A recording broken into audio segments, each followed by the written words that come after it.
Kung Toyota ka all the way, okay lang, gets ko yan. Pero kung ayaw mo sa BYD, dahil baka masira agad yung electric motor, baka kailangan mo munang makita kung gaano karaming pwedeng masira sa gasoline engine. Hindi ito anti-Toyota. Toyota is proven na, walang debate talaga dyan. Pero reality check lang sa mga takot sa EV. Minsan kasi, takot na takot tayo sa electric motor dahil bago sa pandinig natin. Pero yung engine na buong buhay nating pinagkakatiwalaan, yun pala yung mas maraming explosion, friction, heat, vibration, gears, oil, at mga moving parts. So, ang tanong ngayon, takot ka ba talaga sa EV motor? O takot ka lang kasi di mo pa siya alam at naiintindihan? Alam ko yung takot mo. Pag nasira yung electric motor niyan, magkano? Chinese brand yan, di ba? Mas safe pa rin si Toyota. Engine ng Toyota, subok na. Electric motor, bago pa lang. May point ka dun. Ako rin dati, pag sinabing safe choice, Toyota agad ang nasa isip ko. Kasi dito sa Pilipinas, Toyota is Toyota talaga.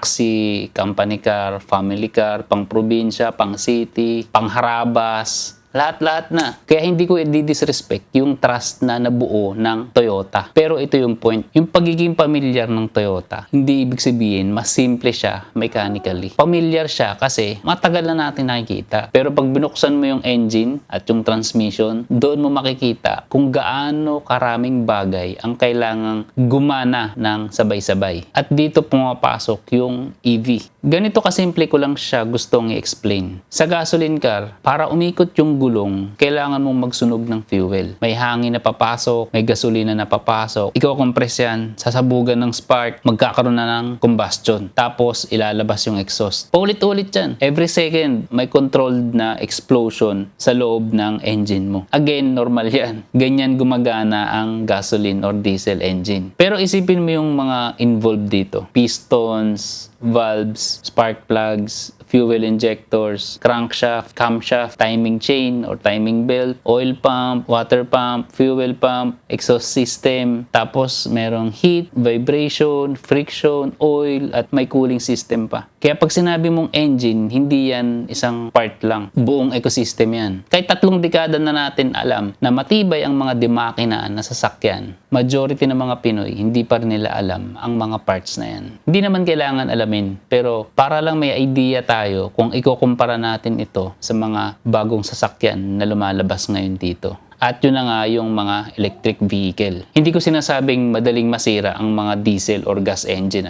Ang sinasabi ko lang, complex siya. Hindi pa tayo tapos sa engine. Kailangan pa to ng transmission. Bakit? Kasi yung gasoline engine, hindi siya pwedeng diretso lang from 0 hanggang 100 kilometers per hour. Kailangan niya ng gears. Kung manual transmission, merong clutch. Kung automatic naman, merong torque converter. Tapos may transmission fluid. May gears, may valves, may solenoids, may CVT belt or pulleys sa ibang model. Kaya yung power ng engine, hindi agad diretso yan sa gulong. Dadaan pa yan sa maraming parts bago tumakbo. Ito yung hindi natin masyadong iniisip kasi sanay na tayo eh. Sanay na tayo sa oil change, sanay na tayo sa PMS, sanay na tayo sa transmission fluid, sanay na tayo sa engine vibration. Pero porket sanay tayo, hindi ibig sabihin simple lang siya. Ito yung malaking difference. Sa petrol car, hindi lahat ng energy ng gasolina napupunta sa gulong. Actually, malaking part niya nawawala as heat, friction, vibration, exhaust, and idling. Kaya kapag nakatigil ka sa traffic, lalo na dito sa Manila, kung umaandar yung engine mo, tuloy pa rin ang sunog ng fuel. Hindi ka gumagalaw, pero may explosion pa rin yan sa loob. Hindi umaabante ang kotse, pero umiinom pa rin yan ng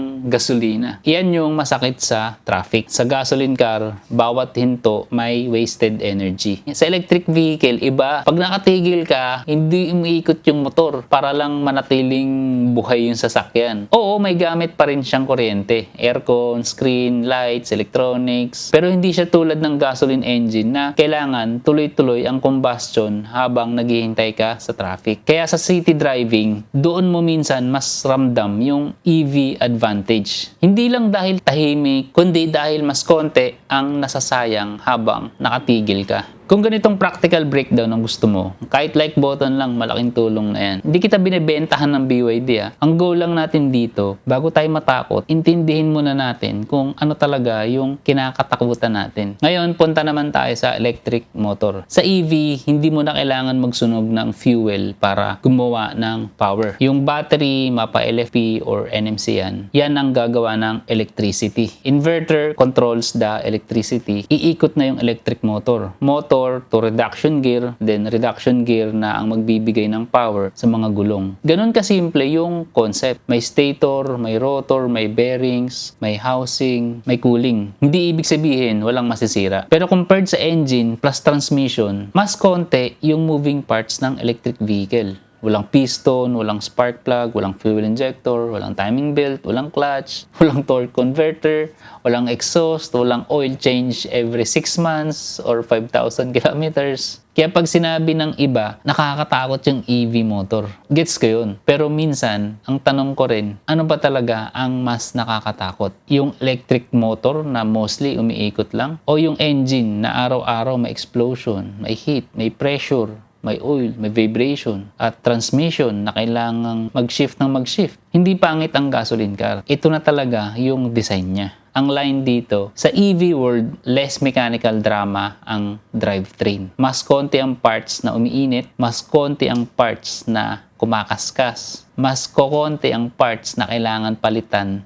regularly. Mas kokonti ang routine maintenance, at kung ikaw ay practical buyer, dapat importante sa'yo yan. Kasi ang gastos sa pagpapaayos, hindi naman sagot kung loyal ka sa isang brand. Ikaw pa rin ang magbabayad. Sa gasoline car, normal na ang oil change. Normal din ang possible oil leak habang tumatanda ang makina. Kung diesel, may injector concerns naman. May EGR cleaning, may turbo concerns sa ibang model, may DPF pa yan sa ibang sasakyan. Sa EV, may maintenance pa rin, pero sobrang konti. Kaya yung advantage ng electric vehicle, hindi lang dahil di ka na gumagastos sa gas. Para sa akin, mas malaking advantage yung nababawasan na yung mga iniisip mo pagdating sa maintenance. Pero may cons pa rin ang mga EV. Una, may bearings pa rin yung electric motor. Kung may umiikot, may wear pa rin yan eventually. Pangalawa, may cooling system pa rin. Kapag may cooling, may pump yan, may hose, may coolant. Possible leak din yan over time. Pangatlo, may inverter and electronics. Ibang klase ang failure niya. Hindi oil leak, hindi spark plug, pero pwedeng electronic issue. Pangapat, magti 3 months pa lang ako dito sa AMAX 7 ko. Hindi ko pwedeng sabihin, 20 years proven na yan.